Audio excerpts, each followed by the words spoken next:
আমাকে তো শরীর কাঁপি আমি কান্দা শুরু করিয়ে দিছি যে আমার বাসায় কেন পুলিশ। এবার কয় বলে আপনার ছেলে ধর্ষণ করছে। এই যে তোমার এই যে কোর্টে চালান করা হয়েছে, হ্যাঁ, ওই জায়গা থেকে তোমার 4 দিন এই যে কারাগারে রাখার আদেশ দেওয়া হয়েছে বা নির্দেশ দেওয়া হয়েছে, হ্যাঁ, তোমার 4 দিন কি রকম লাগছে? 4 দিন আমি মা বাবার মাঝখানে এখনো ঘুমাই। কেউ বিশ্বাস করবে নাকি না বিশ্বাস করবে সেটা আমি জানি না। আমি এখন আমার মা বাবার মাঝখানে ঘুমাই। সেই সময় আমার খালি ঘুমানোর সময় আমার মা বাবার কথা মনে পড়ছে।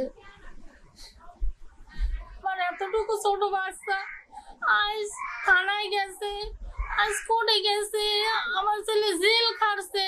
তাহলে আমি এই যে এইটা সুষ্ঠু তদন্ত আমি চাই। আর আমার এই ছেলের বিরুদ্ধে আমার ছেলে 5ই আগস্টের গুলি খাওয়া একজন বাচ্চা, ও রুগী, ওর ট্রিটমেন্ট এখনো চলমান। আর এইটা মিথ্যা মামলায় আমার ফাঁসাই দিয়েছে, এইটার আমি বিচার চাই। এটা কি মামলা তুমি কি জানো? না। আচ্ছা, ধর্ষণ কি তুমি জানো? না, আমি ধর্ষণ কি জানি না। 19 তারিখ বিকালে আমি বাসা থেকে বের হয়েছি। বের হয়ে যায় ওই সিয়ামের কাছে জিজ্ঞাসা করছি যে সিয়াম তুই আমার ডাকছস কে? কয় কি আরাফাত ভাই ডাকছে। এর কাছে গেছি, যাই জিজ্ঞাসা করছি আরাফাত ভাই তুমি আমার ডাকছো কে? তুমি বাসায় ছিলা 19 তারিখ বিকালে? তোমার বাসা থেকে ডাইকে নেওয়া হয়েছে। কে ডাকছে এটা? সিয়াম ডাকছে। কি বলছে তোমারে? বলছে কি তোরে আরাফাত ভাই ডাকে। আরাফাত। তারপর তুমি গেছিলা ওই জায়গায়? জি, যা জিজ্ঞাসা করছি যে ডাকো কে? ও মাং কয় তো সেটা বলে, তার জন্য ও তো বইলা দিতে পারবো যে ওরে মারছি নাকি মারি নেই সেটা। সিয়াম বলছে ওর বোন তো কিছু বলতে পারবো না, ওরে মারমু আমি। তারপর ও আমারে ওর বোন, আমি ওই ছোট ছেলের কানে কানে শিখাই দিস যে তোর বোন আনিস না, তোর বোনের সিয়াম মারবো। তারপরে ওর বোনটা আনছে পিকনিকের লোক দেখাইয়া, তারপরে আইনা, তারপরে এখন আমি আবার বাসায় আসছিলাম। বাসায় এসে আবার গেছি, ওর বোনরা যে ভিতরে রাখছে সেটা আমি দেখি নাই। আমাকে ও জোরে ধাক্কা দিয়ে ভিতরে ঢুকাইতে ধরছে, আমি পড়ে যায়, মাথায় ব্যথা পাইছি। তারপরে এখন আমার মাথায় ইনফেকশন হয়েছে।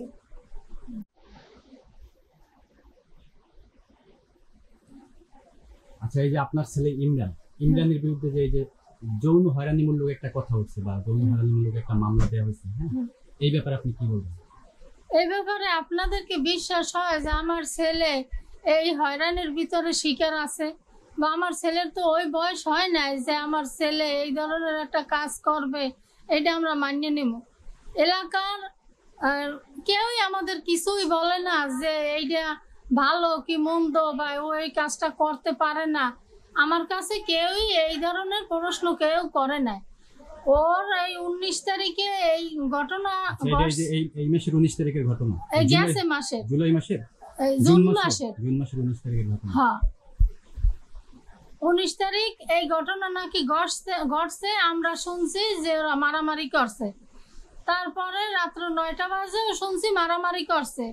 তারপর পরের দিন সন্ধ্যা 7টা বাজে ওর 3জন সাংবাদিক আসছে। আসার পরে বাসার ভিতরে ঢুকছে, কয় ইমরান কোথায়? আমি কই কেন ইমরান ওই সময় পরে খাটের উপরে। পড়ার পরে আমি কইতে আছি যে আপনি আসলেন, আপনার পরিচয় কি? ওই সাংবাদিকের আমি প্রশ্ন করছি, কয় কি কোনো কথা কয় না, গেটের বাইরে একবার গেছে। যাওয়ার পরে আমি এবার পিছে পিছে গেছি, যাই কই আপনি আমার বাড়ি ঢুকলেন, আপনি আমার ছেলের কথা জিজ্ঞেস করলেন, আপনি কিছু না বললেই চলে যান, তো এটা তো ভালো কথা না।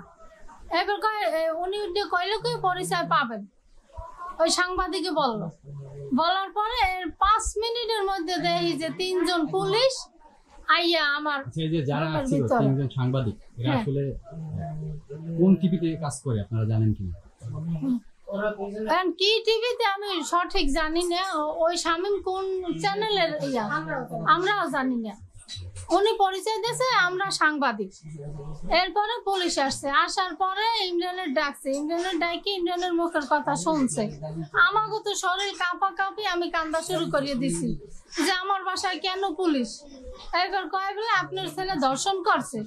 এবার আমি ডাক্তারের এটাও বলছি যে ওই দারোগারে যে আমার ছেলে কি করে আমার ছেলে ধর্ষণ করছে। আমার ছেলের কি ধর্ষণের বয়স হয়েছে? আমার ছেলের বিরুদ্ধে এই মামলা কে দিয়েছে? আমি এগুলো নামে মানহানি মামলা করবো। আমি এটাও কইছি যে আমার পোলা নির্দোষ, এটা একটা চক্রান্ত।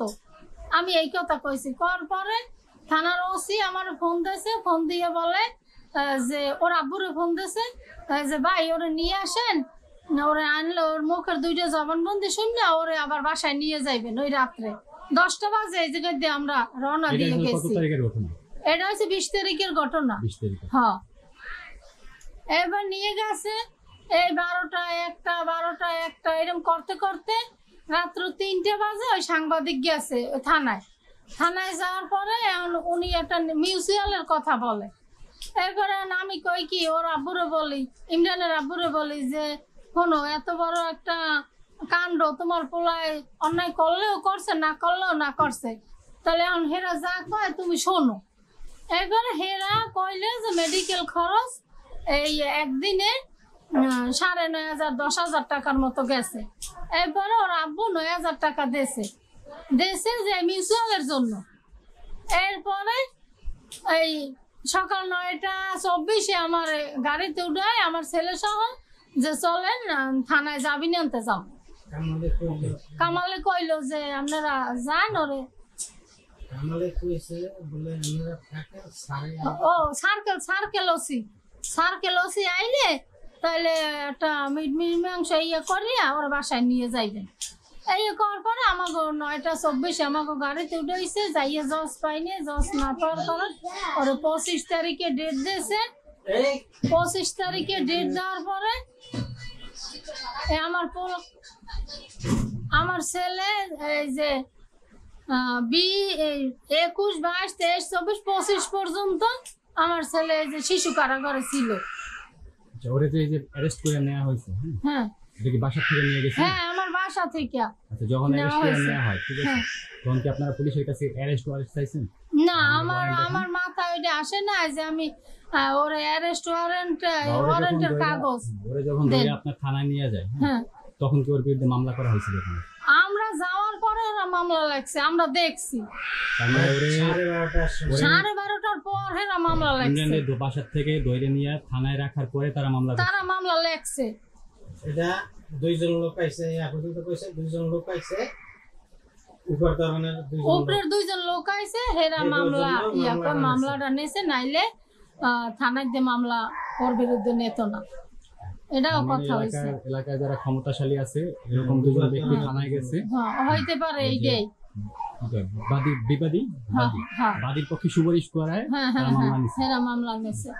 তাহলে দেখেন আমার এতটুকু ছোট বাচ্চা আজ থানায় গেছে, আজ কোর্টে গেছে, আমার ছেলে জেল খাটছে। তাহলে আমি এই যে এইটা সুষ্ঠু তদন্ত আমি চাই। আর আমার এই ছেলের বিরুদ্ধে, আমার ছেলে 5ই আগস্টের গুলি খাওয়া একজন বাচ্চা, ও রুগী, ওর ট্রিটমেন্ট এখনো চলমান। বেশ কয়েকটা ভিডিও দেখছি, হ্যাঁ, আসলে বিগত একটা বছর কির ভিতর দিয়ে কাটাইছে, হ্যাঁ, আমার ছেলে ও যে জায়গা থেকে ফিরে আসছে আসলে সত্যি অকল্পনীয়। এরকম একটা ছেলে যে এরকম কাজ করতে পারে, এটা আসলে অবিশ্বাসযোগ্য। আমার ছেলে 5ই আগস্ট হইতে আমার ছেলে নিয়ে আমি কিভাবে আমি চলাফেরা করতেছি তা আমি জানি, আর আমার পরিবার সবাই জানে। আপনাদের কাছে আমার এইটাই আকুল আবেদন যে আমার ছেলে নির্দোষ, আমি জানি। এই নির্দোষের জন্য যা যা করণীয়, যা যা দরকার তাই আপনারা করবেন। আর আমার এই ছেলের পিছনে আমার অনেক টাকা ব্যয় হইতে আছে, অনেক টাকা। আমার এই চিকিৎসা, তারপরে আমার এখন যদি আমি এই ছেলে, এখন আমার মাথায় ইনফেকশন হয়েছে, আমি জামিন করাই আনছি 25 তারিখে। 26 তারিখে আমি সিএমএস নিয়েছি। সিএমএস এর পরীক্ষার রিপোর্টে ওর শরীরে ইনফেকশন ধরা পড়ছে। এখন আবার আমি এই যে কাল পরশুদিন কয় তারিখ গেল, ওই দিন ডাক্তার দেখাই আইছি, আবার নিউরোসায়েন্সের ডাক্তার, আবার আমার রবিবারে যাইতে হইবে। রবিবারে যাইয়া আবার দেখাইতে হইবে, আবার পরীক্ষা নিরীক্ষা করতে হইবে। আচ্ছা, এই যে তোমার বিরুদ্ধে যে একটা মামলা করা হয়েছে, হ্যাঁ, যার কারণে তোমার পুলিশ বাসা থেকে ধরে নিয়ে গেছে, তারপরে আমি তদন্ত পুলিশ যখন তোমার ধরে নিয়ে যায় তখন তোমার অনুভূতি কিরকম ছিল, সেই সময় তোমার কিরকম লাগছে? সেই সময় আমি বিশ্বাস করি নাই যে আমি কিছু করছি বা কিছু আমার হয়েছে, সেটা আমি বিশ্বাস করি নাই। আমাকে স্যার যে ওসি যে সময় ধরে নিয়ে গেছে সেই সময় আমি দারোগা যে সময় আমার ধরে নিয়ে গেছে সেই সময় আমি মাথা ছুঁয়ে বলছি যে আমি কিছু করি নাই স্যার, তাও আমাকে মিথ্যা মামলায় নিয়ে গেছে। আবার বাবার কাছে ফোন দিয়া তদন্ত ওসি বলছে যে আপনি নিয়ে আসেন, আমি 2টা জবানবন্দি নিয়ে ওকে বাসায় পাঠিয়ে দিব। তাই আমি গেছি। তারপরে আমার সারা হেয়ার পাও ধরে আমি কাঁদছি যে স্যার আমি কিছু করি নাই, আমি মাথা ছুঁয়ে বলতেছি। তারপরে ও আবার মানুষের কাছে বইলা বেলা আইতাছে আমি বলে একটা মেয়ের ধর্ষণ করছি। ধর্ষণ কি আমি তো জানিই না। তোমার যেদিনকে ধরে নিয়ে যাওয়া হয়, হ্যাঁ, ওইদিনকে সারা রাত তুমি থানায় ছিলা? জি। এই থানায় থেকে তারপরে তোমার কোর্টে চালান করা হয়েছে? কোর্টে চালান করা হয়েছে। কোর্টে যাওয়া নেওয়ার সময় তোমার সাথে কে কে ছিল? আমার মা, বাবা, তারপরে 2টা পুলিশ, আয়ু আর একজন পুলিশ, এই 2জন ছিল। তুমি যখন সারা রাত থানায় ছিলা, হ্যাঁ, তোমার এই যে পুলিশ যারা ছিল তোমার কিছু বলছে কিনা? না। তোমার কিছু বলে নাই? কিছু জিজ্ঞেসও করে নাই? না। এই যে তোমার এই যে কোর্টে চালান করা হয়েছে, হ্যাঁ, ওই জায়গা থেকে তোমার 4 দিন এই যে কারাগারে রাখার আদেশ দেওয়া হয়েছে বা নির্দেশ দেওয়া হয়েছে, হ্যাঁ, তোমার 4 দিন কিরকম লাগছে? 4 দিন আমি মা বাবার মাঝখানে এখনো ঘুমাই। কেউ বিশ্বাস করবে নাকি না বিশ্বাস করবে সেটা আমি জানি না, আমি এখন আমার মা বাবার মাঝখানে ঘুমাই। সেই সময় আমার খালি ঘুমানোর সময় আমার মা বাবার কথা মনে পড়ছে।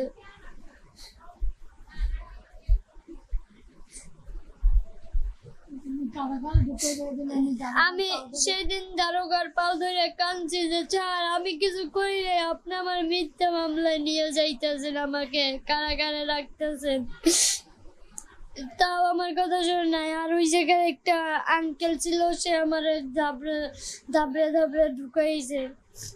তোমার যখন এই যে কারাগারে ঢুকায়, হ্যাঁ, তোমার গায়ে কোনো হাত টাত দিছে কিনা? জোরাজোরি কইরা ঢুকাইছে আমারে। আমি আম্মু আব্বু ছাড়া ঢুকবো না, আমার জোরাজোরি কইরা ঢুকাইছে। আবার ওই জায়গায় যে 4 দিন ছিলা তুমি, হ্যাঁ, জি, তোমার আসলে কিরকম লাগছে? এই যে তোমার যে মাথায় যে এই যে আর্টিফিশিয়াল যে ইয়েটা লাগানো হয়েছে, হ্যাঁ, আমি 5 ওয়াক্ত নামাজ পড়ে আল্লাহর কাছে বিচার দিতাম, আল্লাহ তুমি ওগো কইরো, বিচার কইরো আল্লাহ, আমি মা বাবারে যারা ঘুমাইতে পারি না।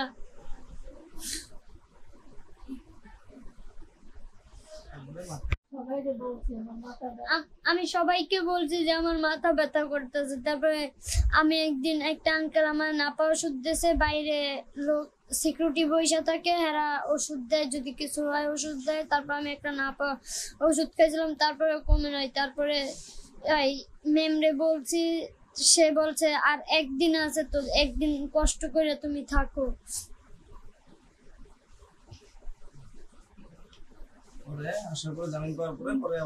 জামিন পাওয়ার পরে আবার দেখি তারপরের দিন আমি সিমে যে আমি ভর্তি হয়েছি, ভর্তি হইয়া দেখি আমার মাথায় ইনফেকশন হয়েছে।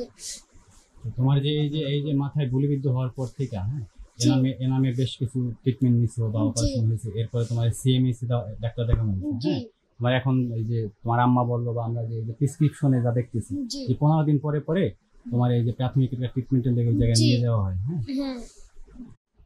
আচ্ছা ইমরান, এখন তুমি কিরকম জীবনযাপন চাও, আর যে লেখাপড়া করে তুমি ভবিষ্যতে কি হইতে চাও? আমি লেখাপড়া করে আমি একটা সুস্থ জীবনযাপন চাই।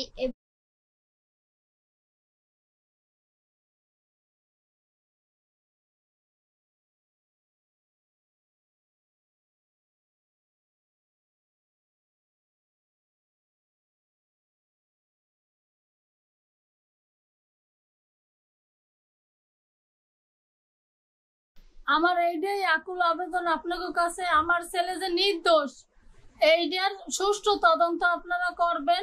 আর আমি সুস্থ বিচার চাই। আমার এই ছেলের নামে মিথ্যা মামলা কেন আসলো? আমার এইটু নাবালক দুধের শিশু, ওর তো কোনো পাপের বয়স হয় নাই যে ও পাপ করছে। তাইলে আমি আপনার কাছে এইটুই বিচার চাই যে আপনারা সুস্থ বিচার আমার দেবেন, এইটুই।